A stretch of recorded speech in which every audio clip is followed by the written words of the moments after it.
Welcome to our channel Telugu Prabha. నేను మీ journalist Yagnamurthy. NBK 111 ఇంతకుముందు ఆ సినిమా గురించి చెప్పుకున్నాం మనం.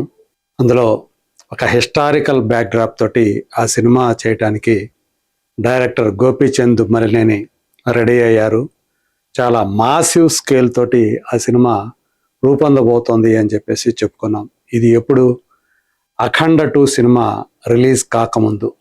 అయితే అఖండ 2 సినిమా రిలీజ్ అయిన తర్వాత పరిస్థితులు మారిపోయాయి. ఏదైతే నార్త్ బెల్ట్లో ఆ సినిమా పెద్ద విజయం సాధిస్తుంది అని చెప్పేసి ఎక్స్పెక్ట్ చేశారో, ఆశించారో, వాళ్ళ ఆశల మీద నీళ్లు చల్లినట్లయింది. ఆ సినిమాని నార్త్ బెల్ట్ ఆదరించలేదు. అందుగురించే కేవలం తెలుగు వర్షన్ ఏదైతే ఉందో దానికి వచ్చినటువంటి కలెక్షన్స్తోనే తృప్తి పడాల్సి వచ్చింది. ఆ సినిమాకైన బడ్జెట్ తోటి ఆ కలెక్షన్లు ఏ రకంగానూ మ్యాచ్ కాలేదు. ఈవెన్ ఆ సినిమా 100 కోట్ల రూపాయలుగా పైగా గ్రాస్ కలెక్ట్ చేసినప్పటికీ కూడా. సో అందువల్ల ఎన్బికే 111 బడ్జెట్ మీద దాని ప్రభావం పడింది అని చెప్పేసి ఈ మధ్య బాగా ప్రచారంలోకి వచ్చింది. అది కూడా చెప్పుకున్నాం మనం.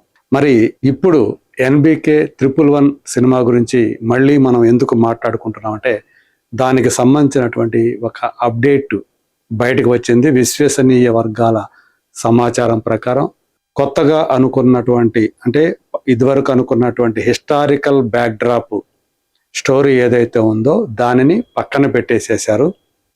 ఇంకొక కథని లాక్ చేశారు. ఫైనల్ స్క్రిప్ట్ పూర్తయింది. ఆ పూర్తయిన తర్వాత బాలకృష్ణ దగ్గరకు వెళ్ళి డైరెక్టర్ గోపీచంద్ ఆ కథని వినిపించారు. ఆయనకు కూడా ఆ కథ బాగా నచ్చేసి వెంటనే షూటింగ్ ప్లాన్ చేసుకోండి అని చెప్పేసి చెప్పినట్లుగా మనకి సమాచారం అందుతోంది. సో అంటే ఎవరి ఇమాజినేషన్కి అందనంత రీతిలో ఒక పవర్ఫుల్ బ్యాక్డ్రాప్లో పవర్ఫుల్ స్టోరీ తోటి, ఒక పవర్ఫుల్ ప్రొటాగనిస్ట్ క్యారెక్టర్ తోటి, అంటే బాలయ్య చేసేటువంటి క్యారెక్టర్ తోటి ఆ కథని ఆయన చాలా బలంగా రాసుకున్నట్లుగా మనకి తెలుస్తూ ఉంది. సో సేమ్ వృద్ధి సినిమాస్ బ్యానర్ వెంకట సతీష్ కిలారు తను ప్రొడ్యూసర్. ఆ సినిమాని ప్రొడ్యూస్ చేయడానికి ఇంకా రెడీ అవుతున్నారు. త్వరలోనే ఈ సినిమాకి సంబంధించినటువంటి, అంటే ఎప్పుడు షూటింగ్ మొదలవుతుంది అనేటువంటి అధికారికమైనటువంటి అప్డేట్ మనం ముందుకు వచ్చే అవకాశం ఉన్నట్లుగా తెలుస్తోంది. ఇదివరకు ఈ సినిమాలో కథానాయికగా నయనతారని ఎంచుకున్నారు.